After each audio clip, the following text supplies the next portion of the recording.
Only a few cities in the history of the ancient Mediterranean evoke both fascination and dread like Carthage. Nestled along the northeastern coast of modern-day Tunisia, this city emerged from the fertile crescent of the Phoenician world, a civilization defined by its mastery of the sea, its wealth of commerce, and its ability to create settlements that could endure across centuries. Carthage was not merely a city, it was an idea brought to life, a blend of ambition, innovation, and human ingenuity that would rise to challenge the greatest powers of the Western Mediterranean. Its story, however, is also one of hubris, rivalry, and ultimate annihilation. To understand Carthage is to understand the forces that govern the rise and fall of civilizations: geography, economy, politics, military strategy, and the character of the people who inhabit them. Carthage did not begin as a great empire. It began as a settlement, a small outpost founded by Phoenician exiles from Tyre, fleeing political turmoil, internal strife, and the pressures of a changing world. The Phoenicians were masters of the sea, having established a network of colonies and trading posts across the Mediterranean for centuries. They carried with them not just goods and wealth, but ideas, religious traditions, and social structures. Carthage was intended to be a new home, a city capable of surviving, thriving, and eventually dominating the commerce of the region. The founders of Carthage were aware, from the moment they first set foot on the coast, that their settlement would need more than walls and houses. It would need vision, strategy, and resilience. The legend of Dido, or Elissa, the exiled Phoenician princess, captures both the imagination and the ethos of Carthage's founding.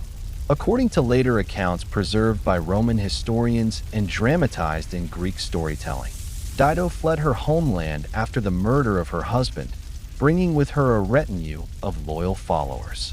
She arrived on the North African coast and negotiated with the local Berber rulers to purchase land on which to build a settlement. When told she could have as much land as could be encompassed by the hide of a single ox, she ingeniously cut the hide into thin strips and encircled a large area, establishing the foundations of Carthage. While this story is legendary, it embodies the qualities that defined Carthage for centuries: resourcefulness, strategy, and audacity. Geography played an equally decisive role in Carthage's rise. Its location on the Mediterranean provided natural harbors that would later facilitate both trade and military activity. The surrounding plains offered fertile soil for agriculture, essential for feeding a growing population. It lay at the crossroads of maritime trade routes connecting the eastern Mediterranean with the western, making it an ideal hub for commerce. From the very beginning, Carthage's founders were aware that the city's success depended on leveraging its geographic advantages while remaining vigilant against the threats posed by rival powers ranging from Greek city-states in Sicily to the emerging city of Rome across the sea. Beyond geography, Carthage's identity was shaped by its culture, religion, and social organization. The Phoenicians brought with them a pantheon of gods, chief among them Baal and Tanit, whose worship would permeate every aspect of civic life. Temples and rituals were not merely spiritual observances. They were instruments of social cohesion, political legitimacy, and public authority. Craftsmanship, artistry, and the skills required to build ships and manage trade were passed from generation to generation. Writing, borrowed and adapted from Phoenician scripts, enabled record-keeping and communication, ensuring the city could coordinate commerce, diplomacy, and defense over vast distances. Carthage's society was structured, hierarchical, and deeply intertwined with its economic ambitions. The merchant elite held sway, their wealth derived from trade, and their influence bolstered by control over resources and strategic decisions. Artisans, farmers, and laborers supported the city's economy, while soldiers and mercenaries provided the security necessary to maintain both trade networks and territorial integrity. This careful balance between commerce, social order, and military capability would define Carthage's resilience for centuries. Yet, even in its earliest days, Carthage contained the seeds of both strength and vulnerability. Its dependence on trade meant that stability was crucial. Any disruption to maritime routes could imperil the city. Its wealth and strategic position made it a target for rivals. Its reliance on mercenaries and foreign allies, while advantageous in the short term, would later introduce tensions and logistical challenges. Carthage's founders understood that survival required not only ingenuity but foresight, a quality that would be tested repeatedly over the course of its history. Carthage's story is ultimately a study in contrasts. It is a tale of ambition and ingenuity, of extraordinary economic and military achievement, and of vulnerability and destruction. Traders, generals, and statesmen all recognized the city's significance. Carthage represented both the possibilities of human enterprise and the perils inherent in power. Its rise was marked by strategic brilliance, diplomacy, and trade. Its fall would be marked by warfare, rivalry, and relentless ambition from its neighbors. To trace the history of Carthage is to trace the development of a civilization that shaped the Mediterranean world. It is to witness how geography, economics, politics, culture, and human character intersect to create both triumph and tragedy. Carthage was more than walls and streets. It was a living society with vision and purpose. It was a city conscious of opportunity and danger, capable of reaching extraordinary heights while remaining vulnerable to forces beyond its control.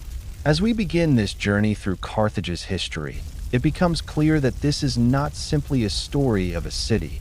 It is the story of a civilization, its people, and the forces that define their lives.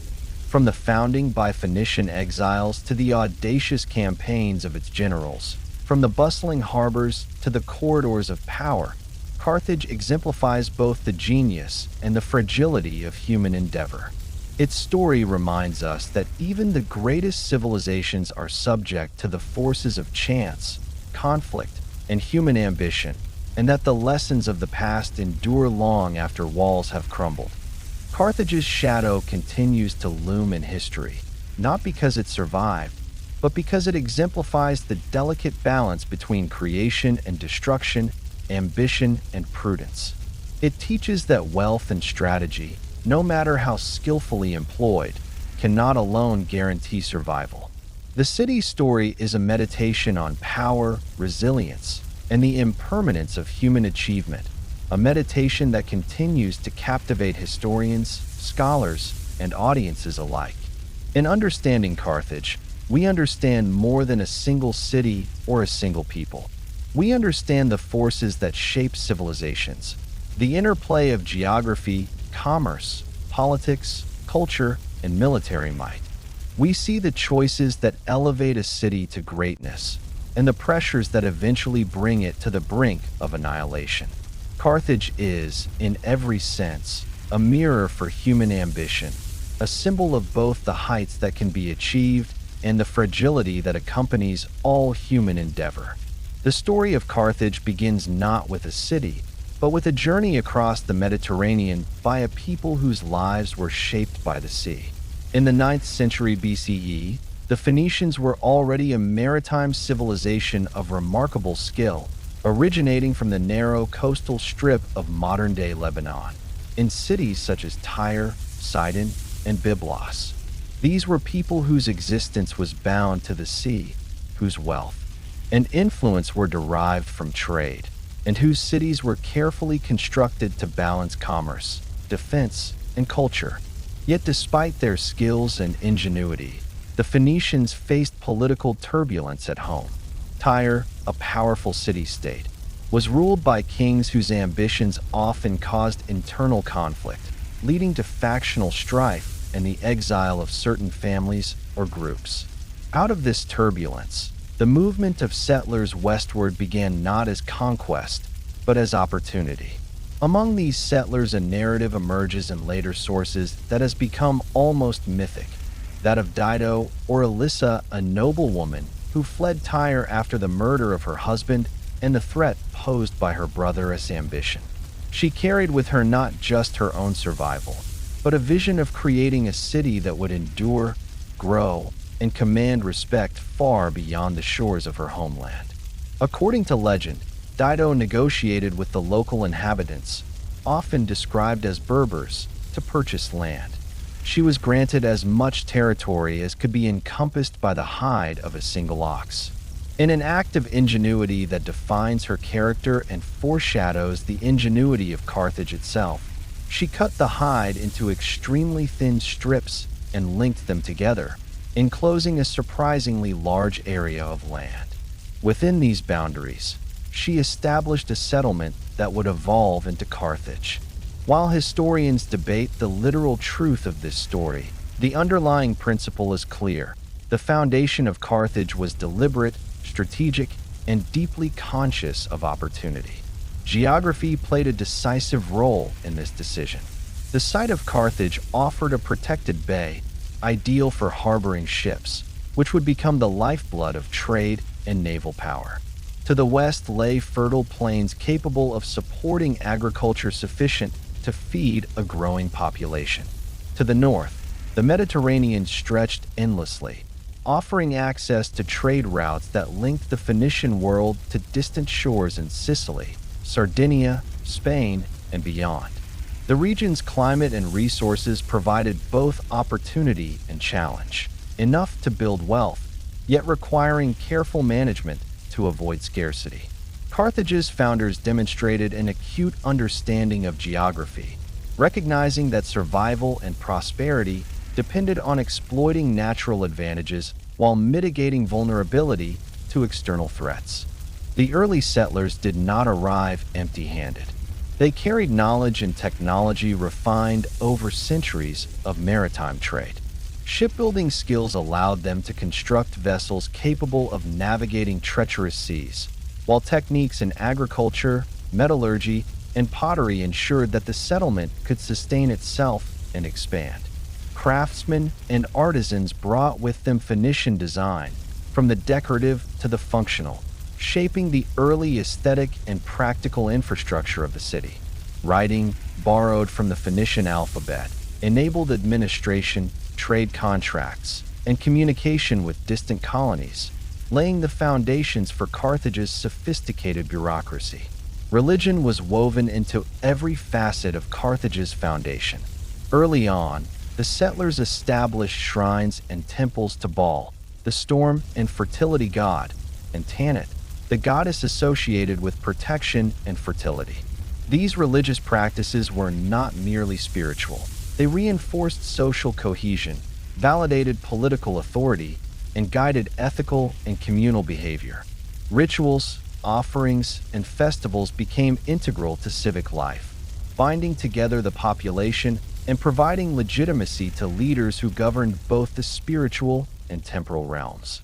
The social structure of the early settlement reflected both Phoenician traditions and the practical necessities of building a city in a foreign land. A small elite, composed of nobles, wealthy merchants, and skilled craftsmen, dominated early decision-making. Below them, farmers and laborers cultivated land and maintained infrastructure, while artisans, shipbuilders, and sailors ensured economic and maritime activity could flourish. This hierarchy was flexible, responsive to merit and necessity, and allowed the settlement to expand without succumbing to internal instability. Carthage's founding also marked the beginning of its outward-looking orientation. Even as a small settlement, its planners envisioned trade as the lifeblood of the city. Carthaginian merchants would not merely exchange goods locally. They would establish posts across the Mediterranean in locations that maximized access to metals, timber, textiles, and other commodities. The settlement's early success relied on diplomacy as much as commerce. Agreements with neighboring peoples, alliances with other colonies, and the careful navigation of political tensions were all necessary to ensure security and prosperity. Strategically, Carthage was conceived to balance opportunity with defense. The city would ultimately develop dual harbors, one for military purposes and one for commerce, a blueprint that allowed it to simultaneously project naval power and facilitate trade. Streets and districts were organized to optimize movement, resource allocation, and social order. Even in its earliest days, Carthage's layout reflected the principles of foresight and planning that would guide its growth over the next several centuries. Yet alongside these advantages, the settlement faced inherent risks. Its dependence on maritime commerce meant that any disruption of trade, whether from piracy, war, or competition, could imperil its survival. Its wealth and strategic location made it a target for neighbors, from Greek colonies in Sicily to inland powers among the Berbers. Carthage would also become reliant on mercenary forces for defense and expansion, introducing both strategic benefits and challenges in loyalty and coordination. The founding of Carthage, therefore, was an act of audacious calculation. It required balancing ambition with prudence, expansion with defense, and opportunity with vulnerability. From these origins, Carthage evolved from a small settlement into a city capable of commanding influence across the Mediterranean. Its founders demonstrated that vision, ingenuity, and careful planning could transform exile into empire, creating a city whose identity was inseparable from trade, maritime skill, and strategic foresight. The narrative of its founding is both human and symbolic. It shows how individuals acting with purpose can shape the destiny of a civilization, how geography, culture, and technology intersect to create opportunity, and how even the greatest achievements begin from a single deliberate act. Carthage's foundation also serves as an enduring lesson in resilience. It illustrates that power is not solely derived from size or force, but from adaptability, foresight, and the ability to leverage resources effectively.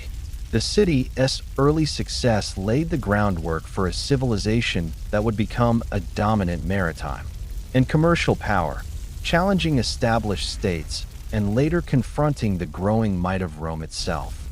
The principles established in those first decades, the emphasis on trade, strategic positioning, and social cohesion, would continue to define Carthage's identity throughout its history. In understanding the founding of Carthage, one also gains insight into the broader dynamics of the Mediterranean world. The settlement represents a point of intersection between cultures, economies, and political ambitions. It is a microcosm of the challenges faced by emerging civilizations, balancing internal cohesion with external competition, managing resources wisely, and navigating both opportunity and risk in an environment of constant flux. Carthage did not merely survive its founding, but it laid the foundation for centuries of influence, innovation, and conflict. Ultimately, the founding of Carthage is not only a story of geography, ingenuity, and commerce. It is a story of human ambition, strategy, and the deliberate creation of a civilization. From the cunning of Dido to the foresight of Phoenician planners, from the establishment of harbors to the creation of social and religious structures, every element was part of a larger vision, a city that would endure, expand, and eventually challenge the greatest powers of the Mediterranean world. Carthage's birth was humble, but its destiny, carefully crafted from the first moments, was extraordinary. Carthage did not rise to prominence through conquest alone. Its foundation as a Phoenician colony brought with it the seeds of an economy that would define the city for centuries: trade. From the earliest years, Carthage understood that its survival, its power, and its influence would be measured not merely in walls or armies, but in the ships that sailed from its harbors, the goods that flowed through its markets, and the relationships it maintained across the Mediterranean. The city's first economic advantage was its geography. Nestled between fertile North African plains and the Mediterranean, Carthage was ideally positioned for both maritime commerce and agricultural productivity. Its dual harbors, one commercial, one military, enabled the simultaneous management of trade and defense. Early settlers, building on Phoenician maritime expertise, designed quays, warehouses, and marketplaces capable of handling large volumes of goods. This infrastructure allowed Carthage not only to sustain local demand, but to project influence across distant lands. By the 7th century BCE, Carthaginian merchants had established themselves as masters of Mediterranean trade. They navigated a world where distance, weather, and politics were constant challenges. Ships laden with silver, gold, tin, ivory, and exotic textiles departed from Carthage and sailed to Spain, Sardinia, Sicily, the Balearic Islands, and as far as the western coasts of modern France and Morocco. Timber from Iberia and metal ores from Sardinia were vital for both construction and armament. Olive oil, wine, and agricultural products from North Africa supplemented the trade in luxury goods. Carthage was, in essence, a hub connecting the resources of the Western Mediterranean with the markets and consumers of the Eastern Mediterranean and the Levant. Carthage's trade networks were not merely commercial, they were strategic. The establishment of colonies and trading posts along the coast of North Africa, in Sicily, Sardinia, and Iberia, ensured Carthage had secure points of supply and influence. These outposts were both economic and political tools. They allowed Carthage to monitor rivals, collect tribute, and maintain access to vital resources without necessarily engaging in costly military campaigns. This combination of commerce and diplomacy created a web of influence that extended Carthage's reach far beyond the city's immediate surroundings. Integral to this economic rise was the merchant class, which formed the backbone of Carthage's society. Wealthy merchants did not simply accumulate riches. They shaped political decisions, influenced military strategy, and sponsored religious and civic projects. They understood that prosperity depended on both stability and innovation. By maintaining fleets, funding fortifications, and negotiating treaties, merchants ensured that Carthage's economic arteries remained open, even in periods of tension or conflict. Their influence extended into governance, as councils and assemblies frequently reflected the priorities of trade and commerce, reinforcing the interdependence of economic and political power. Carthage's maritime expertise was unmatched in the Western Mediterranean. Ships were carefully constructed to balance speed, cargo capacity, and durability, allowing them to navigate not only calm coastal waters, but also storm-prone open seas. Navigation techniques relied on celestial observation, knowledge of currents, and memory of coastal landmarks. Carthaginian sailors were trained to adapt to weather and geopolitical hazards, whether avoiding piracy or maneuvering around rival fleets. The city's harbors became symbols of both economic power and technological mastery, capable of handling hundreds of ships simultaneously, a feat remarkable for the period. Trade, however, was not solely a matter of transportation. Carthage developed a sophisticated financial system to support commerce. Currency, weights and measures, contracts, and credit arrangements allowed merchants to engage in long-distance trade with reliability and efficiency. Commodities could be exchanged over hundreds of miles without constant supervision. Agreements with local rulers and treaties with neighboring cities ensured that trade routes remained relatively secure. These systems created stability and predictability, critical in a region where wars, piracy, and political instability could disrupt economic activity. The city's wealth also fueled technological and infrastructural development. Roads connected the port to the hinterlands, facilitating the movement of goods from farms, mines, and workshops. Storage facilities and warehouses allowed commodities to be stored safely before shipment or distribution. Workshops and artisans produced goods for both local consumption and export, from pottery and textiles to metal tools and luxury items. Carthage's economy was, therefore, deeply integrated. Production, storage, transport, and trade formed a continuous system that reinforced the city's resilience and influence. Carthage's colonial ventures were extensions of this economic network. In Sicily, cities such as Motia and Panormus became centers of trade and influence, mediating interactions with local populations and Greek colonies. In Sardinia and Iberia, Carthaginian settlements ensured access to minerals, timber, and agricultural products critical for both domestic use and military purposes.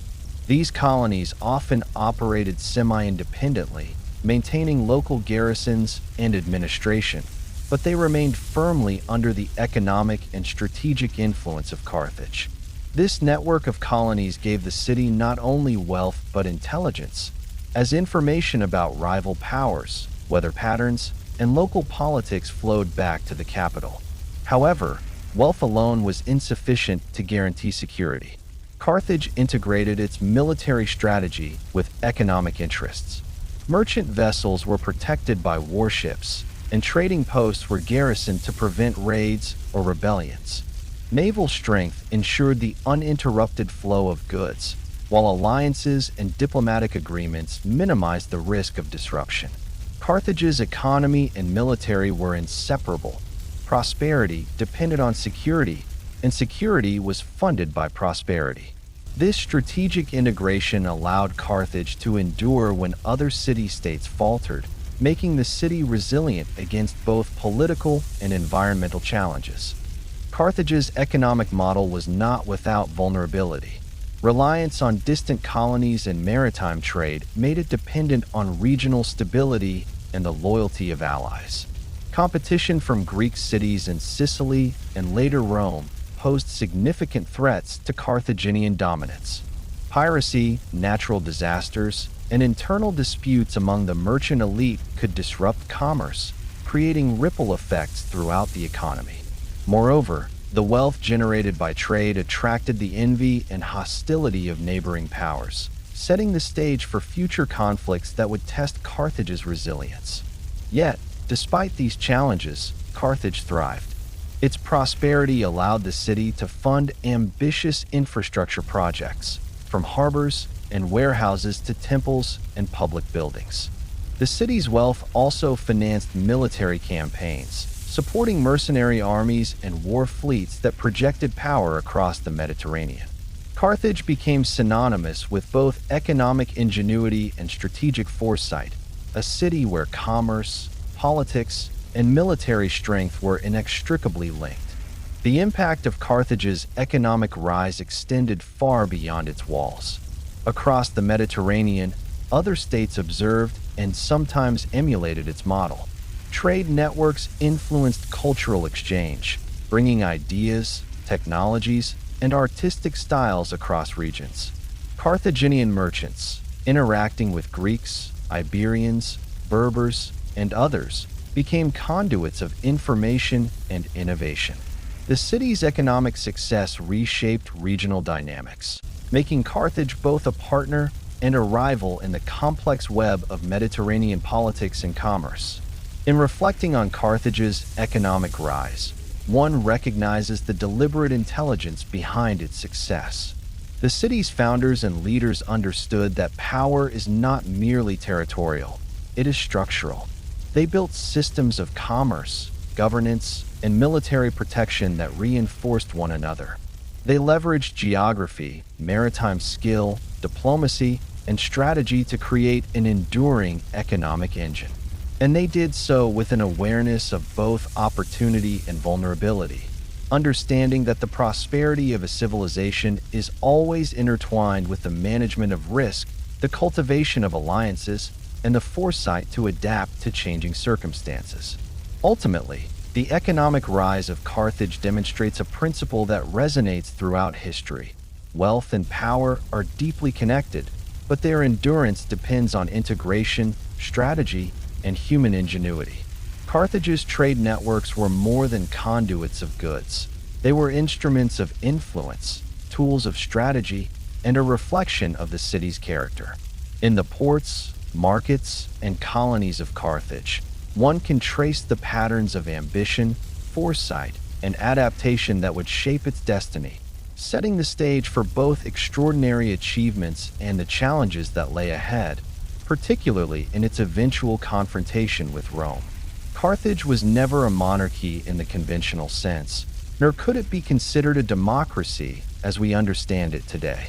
Its political structure was the product of both Phoenician heritage and practical adaptation to the needs of a burgeoning trade empire.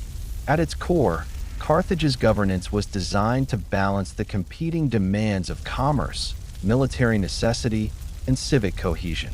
Unlike city-states governed by absolute kings, Carthage relied on a combination of elected magistrates, councils, and a structured elite, ensuring that power was distributed yet focused, with an eye toward the stability and prosperity of the city. At the apex of this system were the Sophites, a pair of chief magistrates whose authority was both symbolic and executive. Comparable in some ways to Roman consuls centuries later, the Sophites oversaw legal matters, presided over councils, and commanded, at least nominally, aspects of the military and administration. Yet their power was not unchecked. The Sophites operated within a broader framework of governance, where councils of elders, merchant assemblies, and civic committees wielded influence over policy and decision-making. This balance prevented the rise of absolute power while ensuring that the city could act decisively in moments of economic or military necessity. Central to Carthage's political system was the Council of Elders, often dominated by the wealthiest merchants and nobility. These men, sometimes referred to as the 104 in the later period, were responsible for shaping legislation, guiding foreign policy, and overseeing economic matters critical to the city's survival. Their authority was grounded in both wealth and experience. In Carthage, economic power was political power. The merchant elite controlled trade, which funded infrastructure, armies, and diplomacy, and this control translated into influence over civic and strategic decisions. Their dominance was not without tension, as conflicts occasionally arose between competing factions, yet the system was remarkably resilient, able to accommodate competing interests while preserving the city's stability. Beneath the elite, Carthage's society was hierarchical but functionally interconnected. Farmers produced the grain and agricultural goods that sustained the city, ensuring that economic and demographic growth could be maintained. Artisans and craftsmen created goods both for local use and export, their work central to trade and the city's wealth. Soldiers, many of them mercenaries from Iberia, Gaul, and other regions, formed the backbone of Carthage's military power, ensuring that trade routes remained secure and that the city could project influence across the Mediterranean. Each class, while distinct, was interdependent. Commerce relied on production. Military security depended on both wealth and loyalty. Governance required the coordination of these multiple sectors. Religion was inseparable from both political and social life. Carthage inherited the Phoenician pantheon, worshipping Baal-Hamon, the god associated with fertility, weather, and war, and Tanit, a goddess linked to protection and civic welfare. Public religious practices, temple rituals, sacrifices, and festivals served multiple purposes. Spiritually, they were intended to ensure divine favor. Politically, they reinforced the authority of elites who sponsored and conducted these rituals, legitimizing decisions and strengthening cohesion among citizens. Socially, religious observances provided a shared framework of values and identity, binding the population together and creating a sense of common purpose that extended beyond class or wealth. Civic life in Carthage was deeply structured yet vibrant. Markets bustled with the exchange of goods, news, and ideas. Streets and neighborhoods reflected social hierarchies, with wealthier merchants and nobles residing closer to the political and religious centers, while laborers and artisans inhabited districts adjacent to workshops and harbors. Education, though limited compared to later civilizations, was valued among elites, emphasizing literacy, mathematics for trade, and an understanding of law and politics. Carthaginian children of the elite would be groomed for leadership, learning navigation, commerce, and diplomacy skills essential for sustaining the city's complex networks. Carthage's approach to governance also displayed remarkable pragmatism. While wealthy merchants wielded influence, the city understood the necessity of broader social stability. Farmers, artisans, and even mercenaries were integrated into civic life through contracts, taxation, and ceremonial participation. Laws were designed to protect property, regulate commerce, and enforce obligations to the city. Disputes, whether among merchants or between elites and common citizens, were mediated through councils and safetes, a system that, while imperfect, prevented systemic collapse and maintained the continuity of Carthaginian society over centuries. Political power in Carthage was inseparable from economic and military realities. Decisions about trade routes, colonies, and military campaigns were informed by councils whose members were intimately involved in commerce. A decision to fund a fleet or recruit mercenaries was not merely strategic, it was economic, ensuring the protection of trade networks and the security of wealth. Diplomacy, too, was guided by a pragmatic understanding of Carthage's interests. Alliances, treaties, and negotiations with neighboring powers, from North African tribes to Greek settlements in Sicily, were often brokered by merchants and political leaders whose goal was both profit and survival. Yet, Carthage's political system, for all its sophistication, was not without vulnerability. Its reliance on a merchant elite could, at times, create internal tension as competing factions vied for influence. Mercenary armies, while effective, were costly and occasionally difficult to control, introducing risks of mutiny or disloyalty.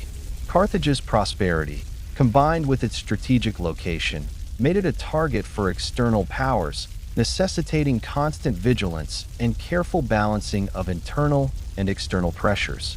The city's governance, while resilient, was a continuous negotiation between ambition, wealth, and social cohesion. Cultural life in Carthage was intertwined with political structure. Art, architecture, and urban planning reflected both civic pride and social hierarchy. Temples were grand and strategically located. Marketplaces were organized to optimize trade and visibility, and public spaces reinforced social norms and communal values. Literature, inscriptions, and records, though limited in survival, suggest a society conscious of history, law, and legacy, concerned with ensuring that Carthage's accomplishments were documented, understood, and perpetuated. The political and social fabric of Carthage also provided a foundation for the city's resilience. While military campaigns and external threats could disrupt commerce or challenge authority, the interconnectedness of governance, economy, and religion created a system capable of adaptation. Councils could respond to crises, merchants could finance defense, and religious observances could unify the population in times of uncertainty. This systemic integration allowed Carthage to endure pressures that might have destroyed less sophisticated city-states, contributing to its longevity as a dominant power in the Western Mediterranean. In reflecting upon Carthage's political structure and society, one sees a civilization deeply conscious of the interplay between power and stability. Leadership was constrained yet influential. Wealth was political power. Religion was social glue. The city's organization illustrates a fundamental principle of governance. Enduring civilizations balance hierarchy with accountability, ambition with cohesion, and economic interests with political strategy. Carthage managed to do so for centuries, creating a society capable of projecting influence far beyond its walls, while cultivating internal stability sufficient to maintain continuity and order. Yet this structure, sophisticated as it was, could not shield Carthage from all threats. The city's reliance on elites and mercenary forces, the pressures of maintaining trade dominance, and the growing power of rivals, such as Rome, introduced persistent vulnerabilities. Carthage's political system, while remarkable for its time, would eventually be tested by crises that demanded not only wealth and military strength, but also extraordinary leadership and unity. These tests would reveal both the strengths and the limits of the city's governance and social cohesion. Ultimately, Carthage's political and social systems were emblematic of its civilization: sophisticated, pragmatic, outward-looking, and deeply intertwined with the forces that enabled economic and military power. Its society was a living network where commerce, religion, governance, and social hierarchy were in constant dialogue. Through this lens, one can understand how Carthage achieved remarkable prosperity, how it sustained itself across centuries, and how its civilization, while vulnerable, managed to balance ambition with stability, creating a legacy that continues to intrigue historians and scholars to this day. Carthage's rise in the Western Mediterranean was not a matter of chance, nor was it solely the product of economic ingenuity or political sophistication. Behind the city's commercial success lay an equally formidable instrument: its military. Unlike many other ancient civilizations, Carthage's power was inseparable from the strength and versatility of its armed forces, particularly its navy.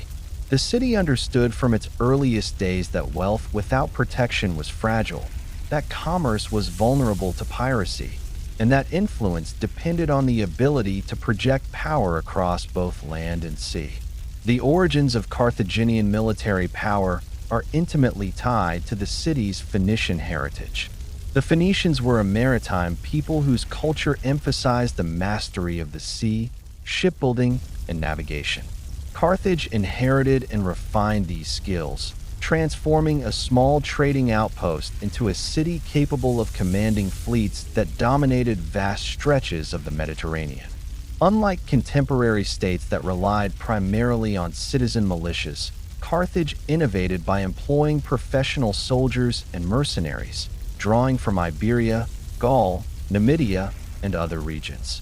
This reliance on mercenary forces provided flexibility and allowed the city to field armies far larger and more diverse than its native population alone could sustain. Carthage's navy was, in many respects, the lifeblood of its empire. From its earliest harbors, the city constructed warships designed for both speed and durability. The quinquereme, a vessel with 5 rows of oars, became a hallmark of Carthaginian naval engineering. These ships were capable of carrying marines, archers, and cavalry in specialized landing craft, enabling both defensive and offensive operations. Ports were organized to allow the rapid deployment of fleets, maintenance of vessels, and storage of provisions, ensuring that Carthage could respond swiftly to threats, protect trade routes, and expand influence into distant regions. Naval strategy was central to Carthage's conception of power. Controlling the Mediterranean required more than ships. It demanded disciplined crews, skilled navigators, and innovative tactics. Carthaginian sailors were trained to maneuver in close quarters, employ ramming techniques, and coordinate multi-ship formations to overwhelm opponents. They mastered both defensive patrolling of trade routes and aggressive raids against rival ports. The navy was thus both a shield and a sword, protecting Carthage's wealth while enabling the city to exert influence far beyond its shores.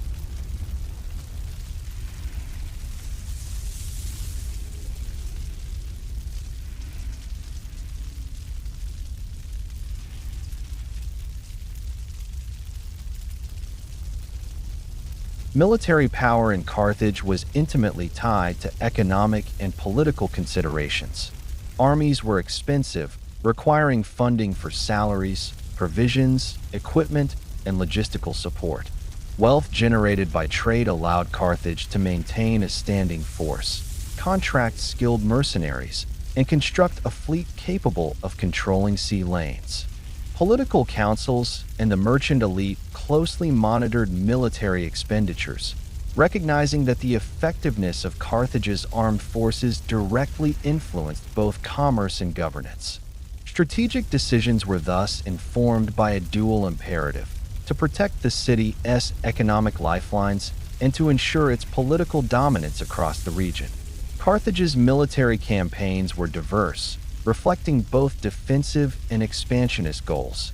Coastal raids, designed to disrupt rivals or secure tribute, coexisted with pitched battles intended to assert dominance over strategic regions such as Sicily and Iberia. Fortifications, city walls, and coastal batteries complemented these offensive measures, creating a network of defense that allowed Carthage to absorb shocks and recover from setbacks.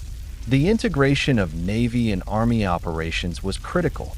Amphibious assaults, coordinated blockades, and the rapid redeployment of forces enabled Carthage to operate effectively across multiple theaters simultaneously. One of the most remarkable aspects of Carthaginian military power was its adaptability. Unlike rigid armies of contemporary city-states, Carthage's forces were able to learn from experience, adopt new technologies, and experiment with tactics.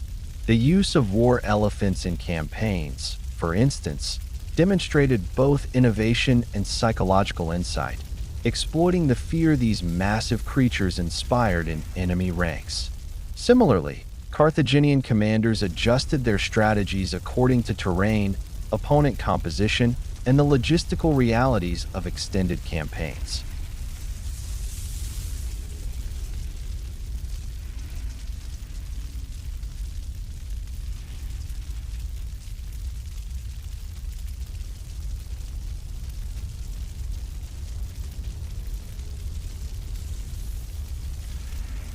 Public ceremonies reinforced the legitimacy of commanders and the cohesion of the city, reminding citizens that military success was not only practical but symbolic, a reflection of Carthage's collective will and divine favor. Carthage's reliance on mercenaries introduced both strategic advantages and vulnerabilities.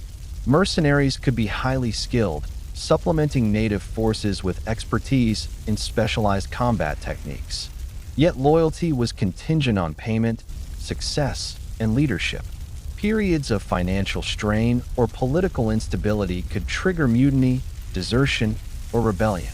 Carthage's leaders understood these risks and developed systems of negotiation, reward, and oversight to maintain control. The effective management of mercenary forces became a defining feature of Carthaginian military strategy, allowing the city to sustain campaigns across vast distances.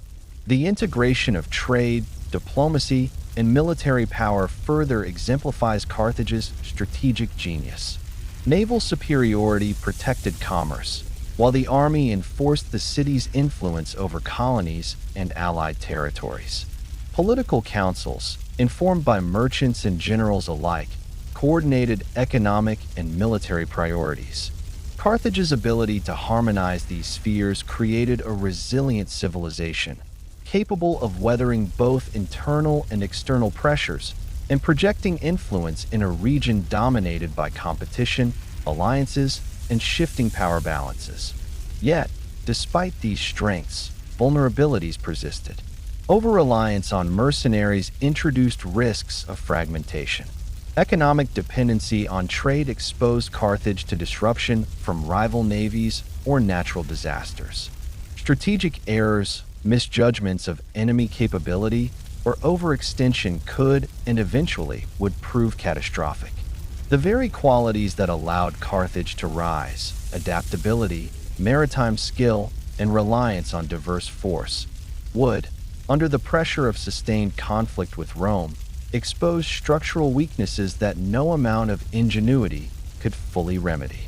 Carthage's military legacy, however, is profound. Its naval innovations influenced Mediterranean warfare for centuries. Its approach to mercenary integration demonstrated both opportunity and caution in leveraging external expertise. Campaigns conducted from its harbors to Sicily, Sardinia, Iberia, and beyond reveal a civilization that understood the interplay of logistics, diplomacy, and force. Commanders such as Hamilcar Barca, father of Hannibal, exemplified strategic foresight, showing that military success relied not merely on battlefield prowess, but on the careful alignment of economic resources, social cohesion, and political will. In reflecting on Carthage's military prowess, one observes a civilization that fused ingenuity, pragmatism, and ambition. Its armies and fleets were instruments of both protection and projection. Its strategies were informed by geography, economics, and human psychology. Its reliance on diverse forces, while risky, provided adaptability and flexibility unmatched by many contemporaries. Carthage's military culture was inseparable from its identity.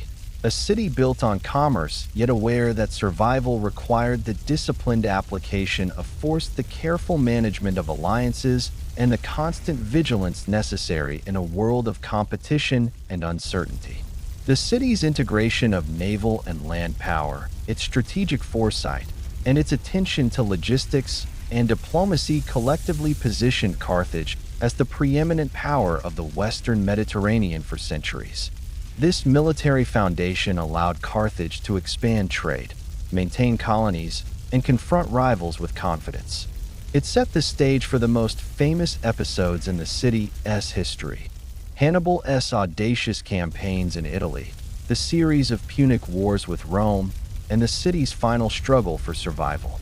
Each of these events reflects the deep interconnection of economic strength, political strategy, and military prowess that defined Carthage, illustrating the city's ability to adapt, innovate, and endure in the face of formidable challenges.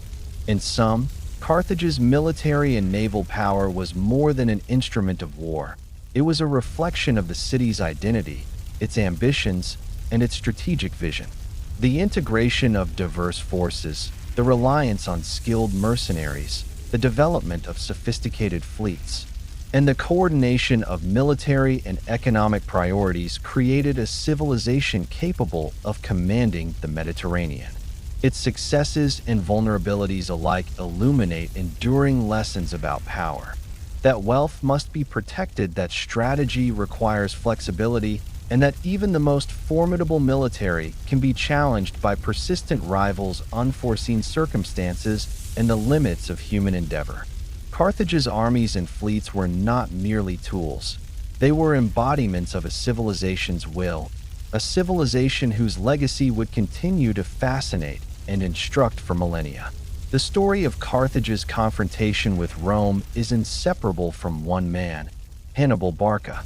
Born in 247 BCE into a family steeped in military tradition, Hannibal's destiny was intertwined with the city's ambitions and its struggle against a rising Mediterranean power. His father, Hamilcar Barca, a general renowned for his campaigns in Iberia, instilled in Hannibal a profound sense of duty and enmity toward Rome, a rivalry that would define his life and Carthage's history for decades. Hannibal's childhood was shaped not by leisure, but by discipline, study of warfare, and exposure to the complexities of strategy and politics. He swore an oath to oppose Rome from a young age, a personal vow that would later translate into one of the most audacious military campaigns in history. The Second Punic War, 218 to 201 BCE, erupted from a combination of long-standing territorial disputes, economic rivalry, and the unresolved tensions of the First Punic War, which had ended with Carthage losing Sicily to Rome. Carthage had rebuilt its strength in Iberia, exploiting local resources and expanding influence, while Rome consolidated power and expanded its network of alliances across Italy. The tension between these two powers made conflict almost inevitable. Hannibal, inheriting both the ambitions of his father and the strategic foresight of Carthage's elite, took command with a vision that extended beyond mere retaliation. He sought to challenge Rome directly in its own territory, destabilize its alliances, and demonstrate Carthage's capacity for strategic dominance. Hannibal's decision to cross the Alps with an army and war elephants is emblematic of both his audacity and Carthage's calculated risk-taking. The march was logistically daunting. Rough terrain, harsh weather, and hostile tribes threatened the army at every turn. The elephants, intended as instruments of psychological terror, required extraordinary care and posed challenges in feeding and maneuvering. Hannibal's leadership during this march demonstrated not only courage but strategic acumen. He anticipated obstacles, maintained morale, and adapted tactics to a constantly changing environment. The crossing itself became a legendary episode, symbolizing Carthage's willingness to take extraordinary measures to achieve strategic advantage. Once in Italy, Hannibal's battlefield genius became evident. At the Battle of Trebia, 218 BCE, he exploited terrain, timing, and deception to defeat a larger Roman force. By luring the Romans into an ambush along a riverbank, Hannibal's forces enveloped their opponents, demonstrating a mastery of both psychological and tactical warfare. Similar ingenuity was displayed at the Battle of Lake Trasimene, 217 BCE, where Hannibal orchestrated a surprise ambush in a narrow corridor along the lakeshore, inflicting heavy losses on the Roman army. These victories underscored Hannibal's ability to turn disadvantage into opportunity, leveraging mobility, local intelligence, and disciplined coordination to achieve overwhelming effect. The Battle of Cannae, 216 BCE, represents the pinnacle of Hannibal's tactical brilliance. Facing a numerically superior Roman army, he arranged his troops in a convex formation that gradually enveloped the Romans as the battle unfolded. Cavalry attacks on the flanks, disciplined infantry maneuvers, and the calculated use of terrain created a devastating encirclement, resulting in one of the most catastrophic defeats in Roman military history. Hannibal's victory at Cannae was not merely a tactical triumph. It was a psychological blow to Rome, challenging the city's perception of invincibility and demonstrating that Carthage could contend directly with the greatest power of the Mediterranean. Yet Hannibal's campaigns also reveal the limitations of Carthage's strategy. Despite repeated victories, he lacked the political and logistical support to fully capitalize on his battlefield successes. Reinforcements from Carthage were inconsistent, and the city's reliance on mercenaries and distant allies meant that sustaining a long-term occupation of Italy was fraught with difficulty. Rome's resilience, strategic flexibility, and network of alliances gradually countered Hannibal's advances, highlighting a fundamental tension. Audacious military action could inflict damage, but without coordinated political and economic support, ultimate victory remained elusive. The Second Punic War also illustrates the interplay of military, economic, and political considerations in Carthaginian strategy. Hannibal's campaigns were costly, demanding resources to sustain his army, feed elephants, and maintain communication across hostile territories. Political councils in Carthage focused on balancing economic priorities with military ambition, sometimes delayed or constrained support, reflecting the city's broader strategic calculations. The war thus became a test not only of tactical genius, but of Carthage's ability to coordinate multiple spheres of power under extraordinary pressure. Hannibal's impact extended beyond immediate military victories. His campaigns inspired fear and caution throughout Italy and the Mediterranean, forcing Rome to adapt, reform military practices, and invest in infrastructure, such as fortified supply lines and improved road networks. These adaptations would eventually enable Rome to recover, project power into Iberia and Africa, and challenge Carthage directly on its own soil. Hannibal's brilliance, therefore, shaped the strategic evolution of the Mediterranean world, influencing both allies and adversaries in profound and lasting ways. The human dimension of Hannibal's campaigns is equally compelling. His army was a mosaic of cultures, languages, and loyalties, from Iberian infantry and Numidian cavalry to Gallic allies and African mercenaries. Maintaining cohesion required not only tactical skill but profound leadership diplomacy, and psychological insight. Hannibal's ability to command respect and loyalty across this diverse force demonstrates a level of charisma and strategic sensibility that few military leaders in history have matched. His victories were not merely the result of clever tactics, but of a deep understanding of human behavior, motivation, and morale. Hannibal's campaigns also exemplify the psychological dimension of warfare. He understood that fear, perception, and reputation could be as decisive as numbers or weapons. The use of elephants, rapid maneuvering, and unexpected attacks created an aura of unpredictability, forcing enemies to react defensively and disrupting their strategic planning. His victories, though costly, sent a clear message to Rome and its allies. Carthage was capable, audacious, and relentless, willing to confront even the most formidable power on its home ground. Yet, despite Hannibal's brilliance, Carthage's strategic framework ultimately constrained his success. The city's reliance on distant colonies and trade networks, combined with cautious political leadership, limited the resources and reinforcements available. Rome's systematic resilience, strategic depth, and ability to raise successive armies highlighted the inherent tension in Carthaginian strategy. Battlefield genius alone could not secure empire-wide dominance. Hannibal's campaigns illustrate both the audacity and limits of Carthage's ambition, revealing that even extraordinary talent requires complementary systems of governance, logistics, and political cohesion to achieve enduring results. The legacy of Hannibal and the Punic Wars extends beyond military history. These campaigns shaped perceptions of Carthage across the Mediterranean, demonstrating the city's capacity for audacity, innovation, and sustained strategic thought. Hannibal became a symbol of Carthaginian ambition, embodying both the potential and vulnerability of a civilization that relied on skill, intelligence, and daring to contend with powers far larger than itself. His life and campaigns continue to be studied as exemplars of tactical brilliance, strategic foresight, and the complex interplay between military action and broader societal objectives.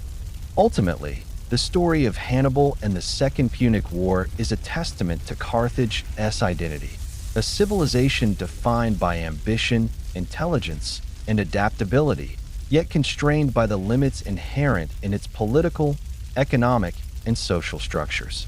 Hannibal's campaigns highlight the potential of audacity and planning, the necessity of integrating military action with logistics and governance, and the enduring lessons of resilience, strategy, and leadership. Through Hannibal, we glimpse the heights of Carthaginian aspiration, and through the war's eventual outcome, we understand the challenges and limits that define the fate of even the most extraordinary civilizations. The story of Carthage is inseparable from its rivalry with Rome, a rivalry that shaped the Western Mediterranean for more than a century. Unlike the conflicts of lesser city-states, the Punic Wars were not merely skirmishes over territory or resources. They were existential struggles, defining the fates of two civilizations with fundamentally different structures, philosophies, and ambitions. Carthage, a mercantile and maritime power, and Rome, a disciplined and land-focused republic, clashed repeatedly in a contest that would determine not just control of the Mediterranean, but the nature of empire itself. The First Punic War, 264 to 241 BCE, began as a conflict over Sicily, a fertile and strategically located island that both powers coveted. For Carthage, Sicily represented both economic opportunity and a buffer against Roman expansion. Rome, still consolidating control over the Italian peninsula, recognized that dominance over Sicily would extend its influence into the Mediterranean and prevent Carthage from encroaching further. The war was long, exhausting, and costly. Carthage's superior navy initially gave it the advantage, yet Rome adapted rapidly, building fleets capable of challenging Carthaginian dominance. The development of the Corvus, a boarding device that allowed Romans to turn naval engagements into infantry battles, exemplified Rome's capacity to innovate in the face of maritime disadvantage. Despite Carthage's experience and skill, Rome's persistence and adaptability ultimately forced a negotiated settlement. Carthage ceded Sicily and paid substantial indemnities, marking a pivotal shift in Mediterranean power. The Second Punic War, 218 to 201 BCE, led by Hannibal, was both a response to this earlier defeat and an assertion of Carthage's ambition. As previously explored, Hannibal's campaigns in Italy demonstrated extraordinary tactical brilliance and highlighted the vulnerabilities of Rome, yet Carthage struggled to translate battlefield victories into strategic advantage. Rome's citizen legions, capable of replenishing their ranks through a disciplined recruitment system, contrasted with Carthage's reliance on mercenaries and local allies, revealing a structural disparity between the two powers. Rome's resilience, infrastructure, and ability to sustain prolonged conflict gradually offset Carthage's audacity, illustrating a fundamental tension. Tactical brilliance could not fully compensate for systemic limitations. The Third Punic War, 149 to 146 BCE, marked the final confrontation, a culmination of decades of rivalry. By this time, Rome had emerged as the preeminent Mediterranean power, while Carthage, though wealthy and strategically positioned, had been weakened by earlier conflicts, internal dissent, and economic strain. Rome's strategy was deliberate and ruthless. The city sought not merely victory, but complete elimination of Carthage as a rival. The Siege of Carthage, lasting nearly 3 years, tested the city's fortifications, resolve, and ability to mobilize both citizen defenders and mercenary forces. Despite fierce resistance, Carthage ultimately fell. The city was destroyed, its population killed or enslaved, and its territory annexed. The obliteration of Carthage was both symbolic and practical, a decisive statement that Rome would tolerate no enduring rivals in its sphere of influence. Carthage's strategic approach during these wars reflected both its strengths and its vulnerabilities. Its reliance on naval power allowed it to control trade routes, project influence, and sustain distant colonies. Mercenary armies provided specialized skills and tactical flexibility. Diplomacy, particularly with North African allies and Iberian settlements, was used to secure resources and intelligence. Yet these advantages were tempered by significant constraints. Dependence on external forces made loyalty precarious. Logistical challenges limited sustained operations far from home, and internal political divisions occasionally delayed critical support. Carthage's successes, therefore, were impressive but ultimately insufficient in the face of Rome's enduring resilience. Rome, by contrast, combined political cohesion, military discipline, and strategic depth in a manner that gradually overwhelmed Carthage. The citizen legion model allowed continuous replenishment of troops, fostering a culture of duty and shared responsibility. Roman political institutions, though complex, provided a system capable of sustaining long-term campaigns, coordinating alliances, and funding military operations over decades. Rome's strategic patience, willingness to adapt, and ability to integrate lessons from defeats created a cumulative advantage that Carthage, for all its brilliance, could not fully counter. The clash between Carthage and Rome also illuminates the interdependence of economics, politics, and military power. Carthage's economy, reliant on trade and distant colonies, was vulnerable to disruption by sustained naval blockade or loss of Allied support. Military campaigns drained resources, required constant financial oversight, and imposed social pressures on the city's population. Political councils, dominated by the merchant elite, had to weigh the benefits of aggressive action against the risks to commerce and civic stability. This balancing act, while sophisticated, introduced delays and inconsistencies that Rome was able to exploit. Major theaters of conflict, Sicily, Iberia, North Africa, and the Italian peninsula highlight the geographic and strategic breadth of Carthage-Rome warfare. Sicily remained a contested prize, influencing trade and regional influence. Iberia provided manpower, resources, and a base for Hannibal's campaigns. North Africa became both a logistical center and, ultimately, the stage for Carthage's final defeat.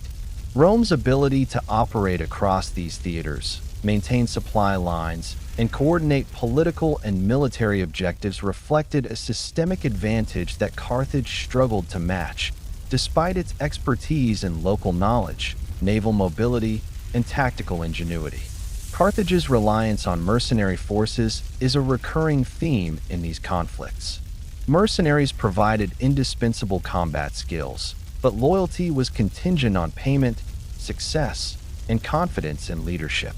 Episodes of mutiny, desertion, or misalignment of objectives revealed the fragility inherent in this model.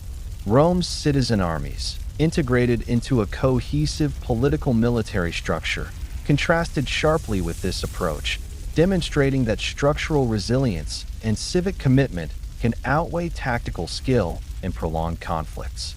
The wars also had profound social and psychological consequences. In Carthage, repeated defeats and prolonged sieges strained morale, challenged political cohesion, and disrupted economic life. Families faced the threat of loss, enslavement, and famine. In Rome, despite heavy casualties, the citizenry's sense of duty and resilience was reinforced, creating a culture of perseverance that would underwrite further expansion. The human dimension of these conflicts underscores the intersection of strategy, society, and psychology. Wars are fought not only with weapons, but with institutions, culture, and the capacity for sustained collective effort. Carthage's repeated confrontations with Rome ultimately illustrate a paradox. The city was extraordinary in ambition, skill, and adaptability, yet these very qualities were constrained by structural limitations. Its mastery of trade, naval engineering, and tactical warfare enabled it to challenge Rome repeatedly, yet persistent vulnerabilities, economic dependencies, reliance on mercenaries, and fragmented political decision-making undermined its long-term survival. Rome's systemic advantages, coupled with strategic patience, gradually tipped the balance. The legacy of the Carthage-Rome conflict is profound. These wars reshaped the Mediterranean world, established Rome as the dominant power, and created enduring lessons about the interplay of commerce, military power, and political cohesion. Carthage, despite ultimate defeat, left a blueprint of strategic ingenuity, maritime mastery, and the challenges of sustaining an ambitious empire in a competitive and interconnected environment. The narrative of Carthage versus Rome is not merely a tale of victory and defeat. It is a study in resilience, adaptability, and the structural imperatives that determine the fate of civilizations. Ultimately, the Punic Wars reveal that even a city of immense wealth, innovative strategy, and audacious leadership can be undone when confronted by a rival with complementary systemic strengths. Carthage's brilliance forced Rome to evolve, adapt, and persevere, while Rome's structural resilience ultimately dictated the terms of Carthage's fall. The struggle between these two powers encapsulates the broader dynamics of history, the tension between innovation and endurance, ambition and sustainability, brilliance and structural limitation. In this crucible, Carthage's achievements and failures continue to resonate, offering enduring lessons on the nature of power, strategy, and the fragile balance that underpins the rise and fall of civilizations. By the time the Third Punic War erupted in 149 BCE, Carthage had survived centuries of triumph and turmoil, yet its fate was increasingly constrained by forces both internal and external. The city had endured the First and Second Punic Wars, maintaining remarkable resilience despite economic strain, political tension, and the psychological toll of repeated confrontations with Rome. Yet the cumulative effect of these challenges gradually eroded Carthage's capacity to resist. Economic pressures, stemming from war indemnities, disrupted trade routes, and diminished resources, strained the city's finances. Political divisions between the merchant elite, military leadership, and civic councils hindered rapid decision-making, while reliance on mercenaries created vulnerabilities in loyalty and cohesion. These factors, combined with the relentless growth of Rome, set the stage for a confrontation that would test Carthage's resilience to its limits. Rome's strategic calculus by this period was unambiguous. Carthage represented a persistent threat to Mediterranean dominance. The city's wealth, strategic location, and history of military audacity rendered it intolerable to a republic increasingly confident in its expansionist ambitions. Roman leaders framed Carthage not merely as a rival, but as an existential danger, an enemy whose destruction would eliminate any possibility of future resistance. The Third Punic War was therefore conceived with a level of deliberation and ruthlessness unmatched in previous conflicts. Rome's objective was not simply victory in battle, it was total eradication, the annihilation of a civilization that had for centuries exemplified wealth, innovation, and ambition. The Siege of Carthage, lasting nearly 3 years, exemplifies both the city's enduring strength and the overwhelming force arrayed against it. Carthage's fortifications, developed over centuries of experience and strategic foresight, were formidable. Walls, towers, and gates reflected both Phoenician ingenuity and adaptations learned through earlier wars. Within these walls, citizens, soldiers, and mercenaries prepared to resist, motivated by a combination of fear, loyalty, and a determination to defend their homes and identity. Yet, even the most sophisticated defenses could not indefinitely withstand Rome's methodical strategy, which combined siegecraft, blockade, and attrition. Roman engineers, tacticians, and legions systematically constrained Carthage's options, cutting off supply lines, bombarding fortifications, and applying pressure to erode morale over time. Carthage's defenders fought with remarkable resolve.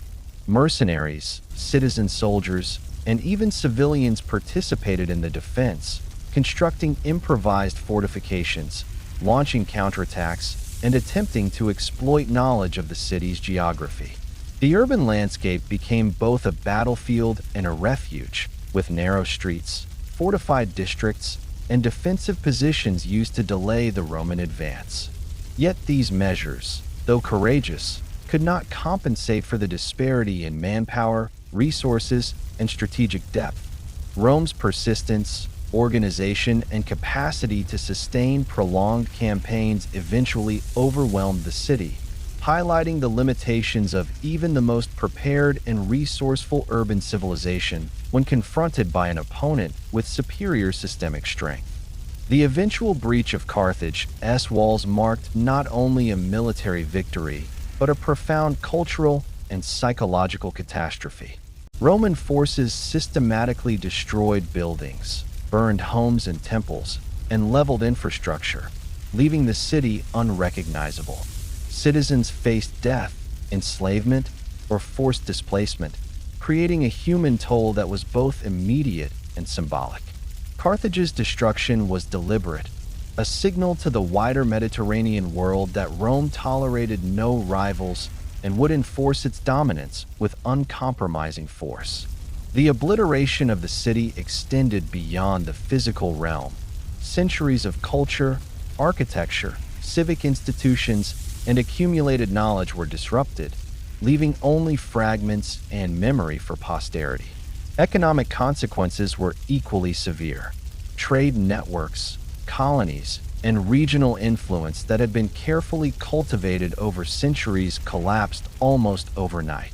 Carthage's merchants, once masters of Mediterranean commerce, were dispersed, imprisoned, or absorbed into Roman-controlled systems. The loss of Carthage as a commercial hub shifted the balance of economic power decisively to Rome and its allies, consolidating control over key trade routes, resources, and strategic points across the Western Mediterranean.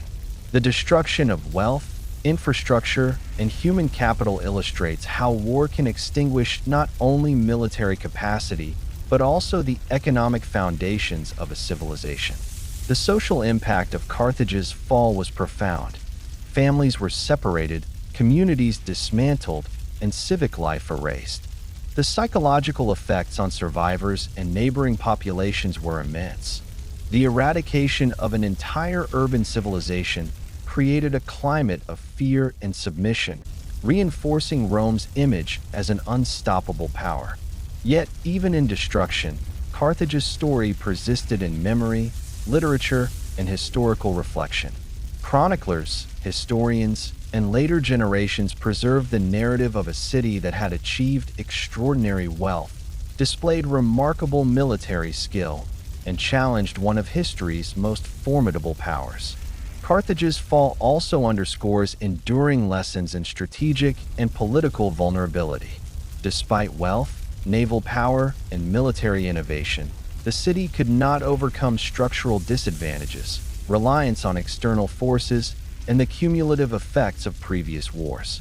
Ambition, while a driver of innovation and success, proved insufficient without systemic resilience, political cohesion, and sustainable logistics. Rome's destruction of Carthage serves as a stark illustration of the consequences of underestimating rivals, mismanaging resources, and failing to integrate military, political, and economic objectives into a coherent long-term strategy. Religious and cultural dimensions played a subtle but significant role in this period. Carthage's devotion to Baal Hammon, Tanit, and other deities had historically reinforced civic unity, provided moral justification for political decisions, and motivated soldiers and citizens alike. During the siege, however, even spiritual resolve could not substitute for strategic disadvantage. Rituals and sacrifices, while culturally meaningful, were insufficient to counter the systematic and relentless force applied by Rome. This tension between spiritual resilience and material limitations highlights the complex interplay between ideology, morale, and practical survival in the fate of civilizations. From a historical perspective, the obliteration of Carthage represents both a tragedy and a cautionary tale.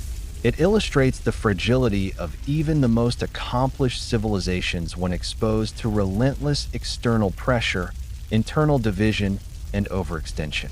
It also demonstrates the dynamics of power in the ancient world, that wealth and ambition invite challenge, that strategic foresight must be matched by political unity, and that rival powers may pursue total annihilation when threatened by persistent competition.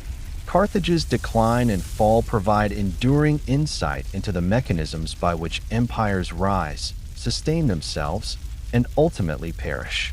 The long-term consequences of Carthage's destruction extended beyond the immediate aftermath. Rome emerged as the uncontested master of the Western Mediterranean, reshaping trade, governance, and military organization across the region. Lessons learned from Carthage's naval strategies, mercenary management, and urban fortifications informed both Roman practices and the broader understanding of Mediterranean geopolitics. Carthage's obliteration also cemented its place in historical memory. Scholars, strategists, and later empires would study the city as both a model of ingenuity and a warning against over-reliance on fragile structures. In reflecting upon Carthage's final decline, one observes a civilization defined by brilliance and ambition, yet constrained by systemic vulnerabilities and the relentless pressures of history. Its fall demonstrates the interdependence of economic, military, and political factors, and the catastrophic consequences when these are disrupted simultaneously. It also reinforces a timeless truth. Civilizations, no matter how advanced or prosperous, are vulnerable to forces both internal and external when structural resilience, cohesion, and strategic foresight falter. Ultimately, Carthage's story does not end with its destruction.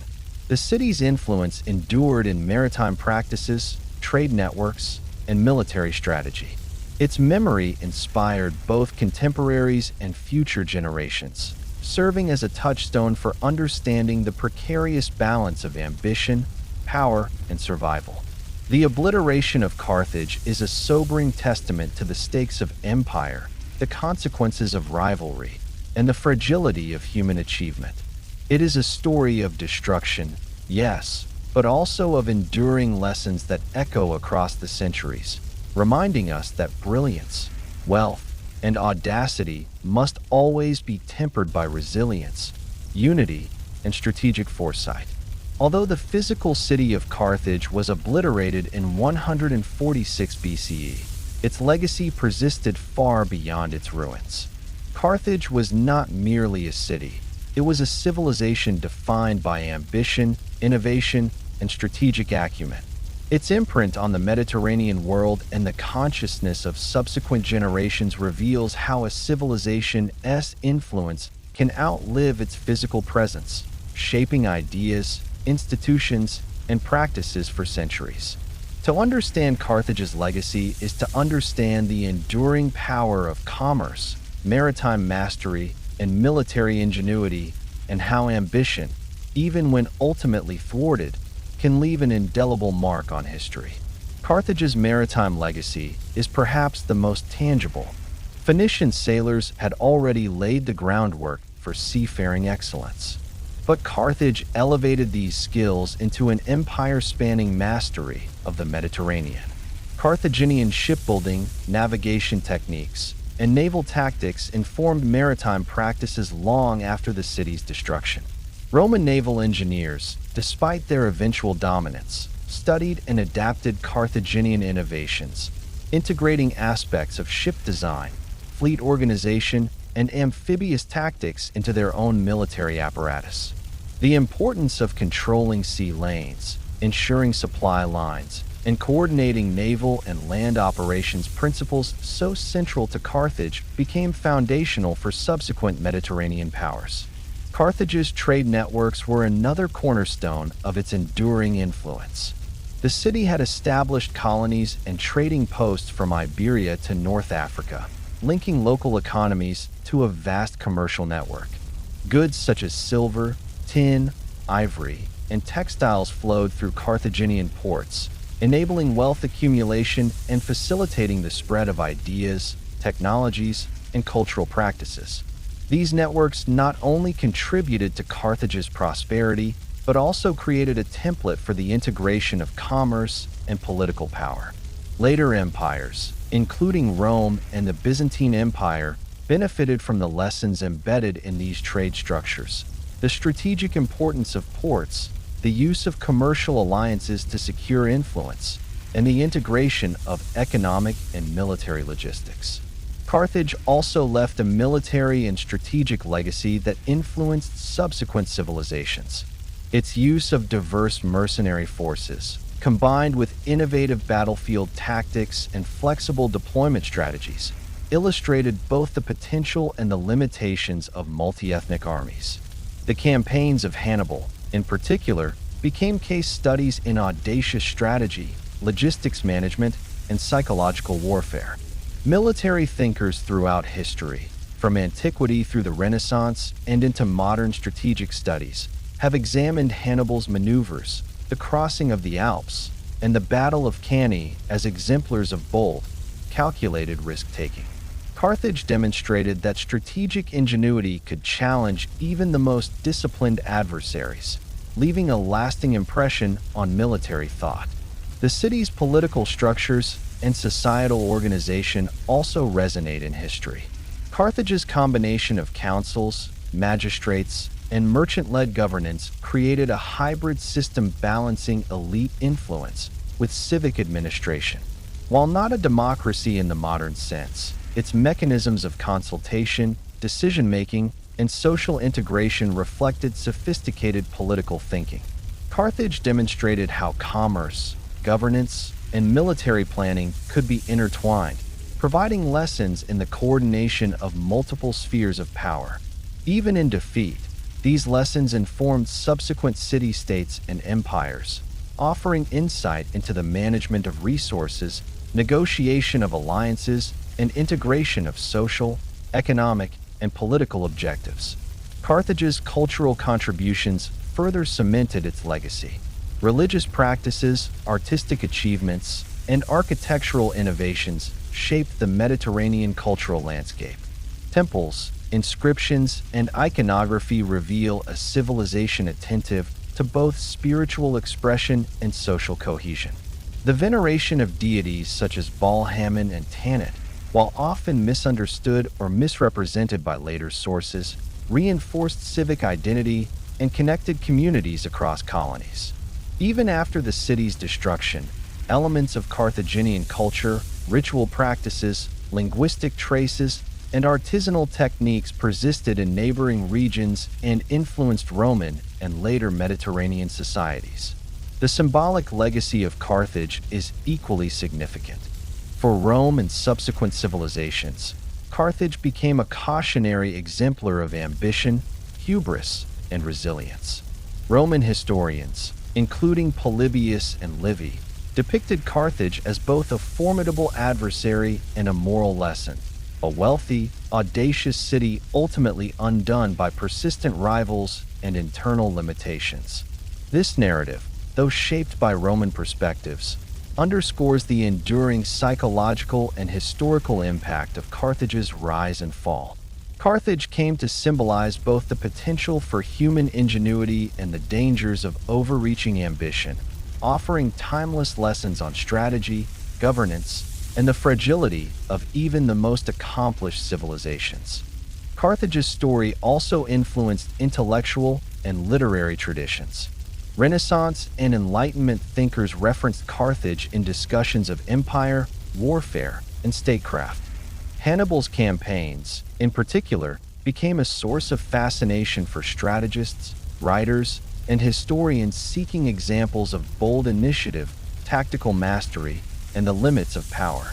Carthage's experiences of its victories, setbacks, and ultimate demise offered a rich repository of lessons about the interplay between strategy, politics, economics, and society. Its narrative became a lens through which subsequent generations examined the dynamics of rivalry, the costs of war, and the consequences of strategic miscalculation. Economically, Carthage's legacy endures in the principles it exemplified: the integration of commerce, maritime control, and political strategy.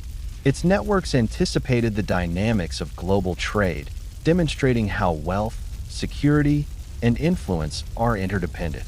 Later Mediterranean powers, from Rome to the Byzantines, learned from Carthage's successes and failures, securing trade routes, balancing commercial and military priorities, and leveraging strategic geography became enduring imperatives. Carthage's example illustrated that economic dominance alone is insufficient without military capability, political cohesion, and strategic foresight. Carthage also left a legacy of resilience and innovation. Despite repeated confrontations with Rome, internal dissent, and the challenges of sustaining an expansive network of colonies, the city adapted, rebuilt, and maintained influence for centuries. Its ability to integrate diverse peoples, manage complex logistics, and project power across land and sea demonstrates a level of sophistication rarely matched in the ancient world. These qualities, though ultimately insufficient to prevent destruction, serve as enduring examples of human ingenuity, strategic thinking, and the capacity of civilizations to innovate under pressure. Finally, Carthage's story offers profound reflections on memory and history. While the city itself was erased, its narrative survives in chronicles, archaeological remains, and scholarly study. The lessons of Carthage, its achievements, mistakes, and ultimate fall, continue to inform understanding of power, strategy, and human ambition. Carthage reminds us that civilizations are measured not only by walls and wealth, but by the ideas, practices, and narratives they leave behind. Its legacy endures as both inspiration and caution, illustrating the dual nature of ambition. It can drive extraordinary achievement, but it also carries risks that can lead to irreversible consequences.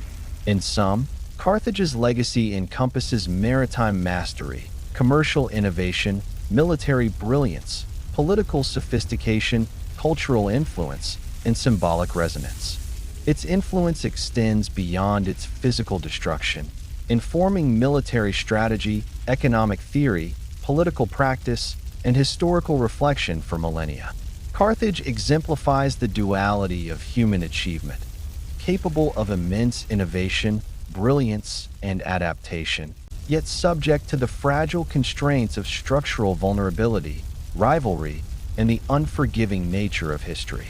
Its story continues to captivate, instruct, and inspire, a testament to the enduring power of ideas, ambition, and resilience. The story of Carthage is, in many ways, the story of human ambition writ large.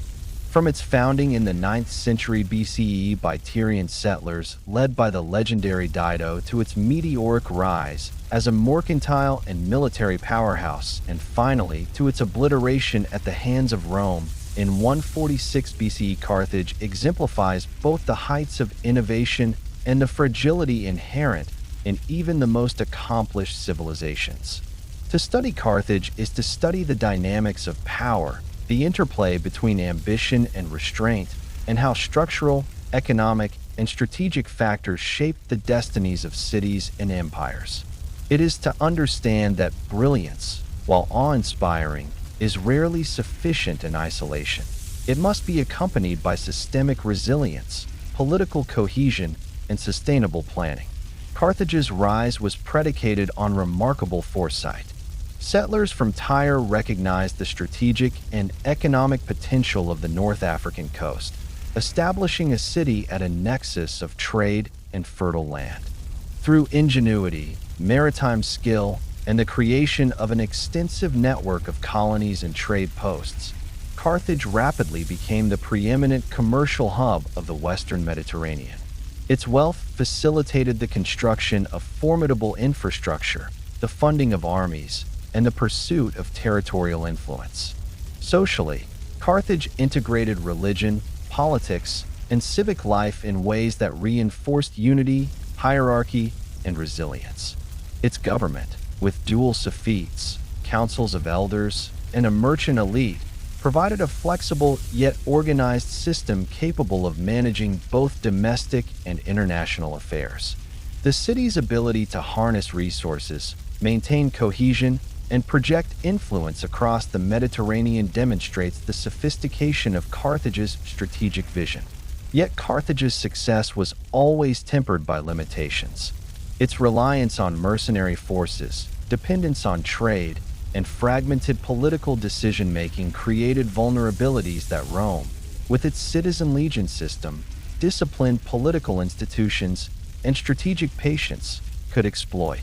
Hannibal's campaigns, while brilliantly executed, revealed these constraints. Audacious victories in Italy were undermined by insufficient support from the city-state, logistical difficulties, and the resilience of Rome's political-military apparatus. Carthage's story thus illuminates a central truth of history. Ambition without sustainable structure, innovation without coordination, and brilliance without endurance may produce extraordinary but ultimately fleeting results. The Punic Wars exemplified this tension vividly. Carthage challenged Rome repeatedly, employing naval dominance, mercenary armies, and tactical ingenuity to secure victories on land and sea.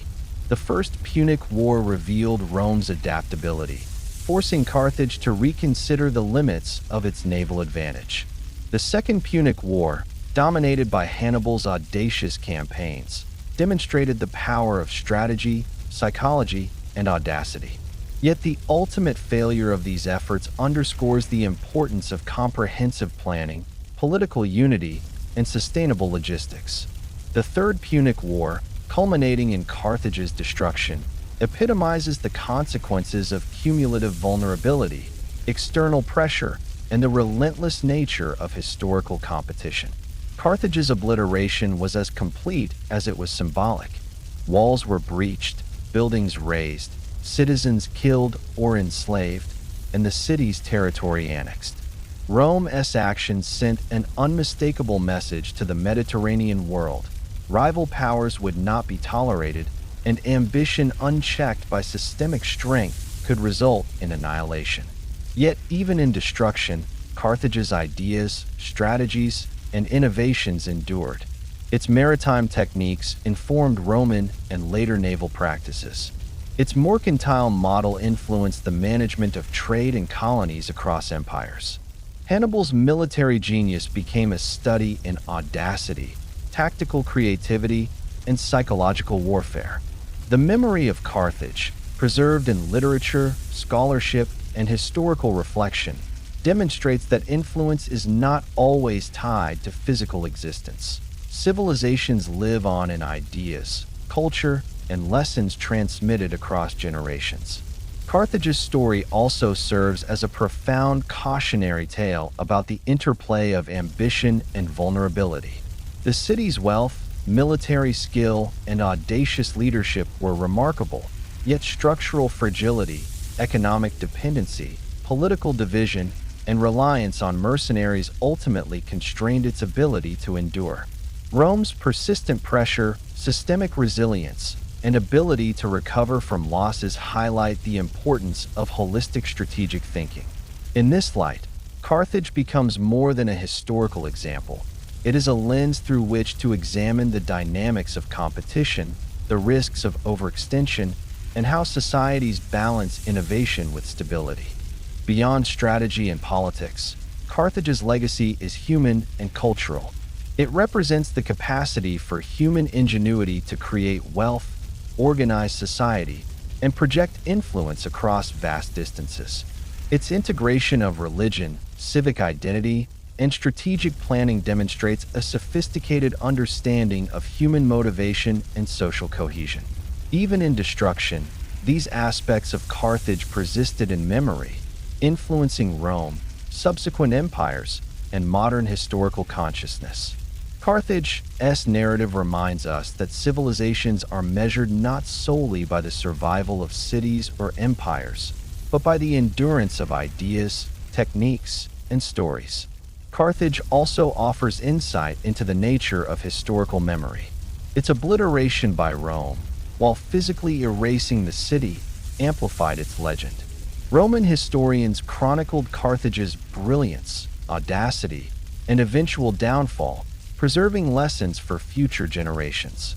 Hannibal became a symbol of tactical genius, the city itself a cautionary emblem of ambition's peril. Later civilizations, from Renaissance thinkers to modern strategists, would study Carthage's rise, resilience, and fall, drawing inspiration and warnings about leadership, innovation, and the management of complex societies. The narrative of Carthage thus transcends temporal boundaries, providing enduring reflection on power, risk, and the consequences of human choice. Reflecting on Carthage in the modern context, its story resonates with contemporary lessons about systems, resilience, and ambition.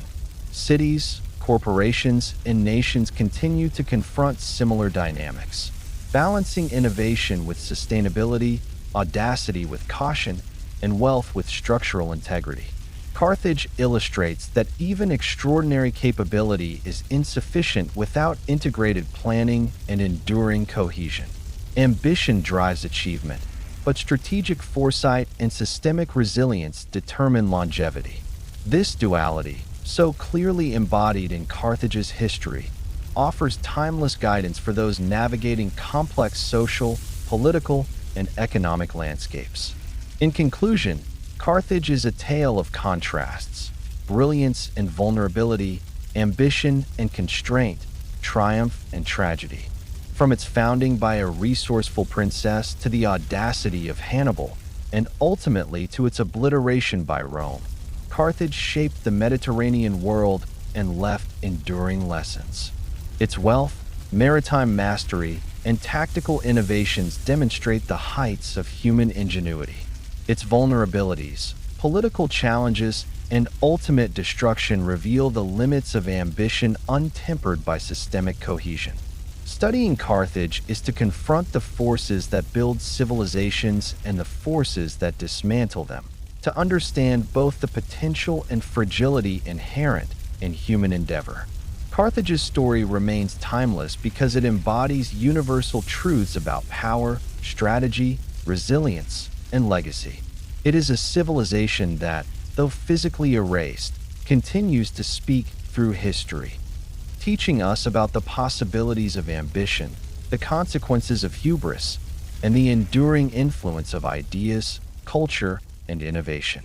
In its rise and fall, Carthage offers a mirror to humanity, reflecting the enduring tension between creation and destruction, daring and prudence, brilliance and vulnerability. Its memory, calm yet profound, endures as a testament to the heights of human achievement and the inexorable lessons of history.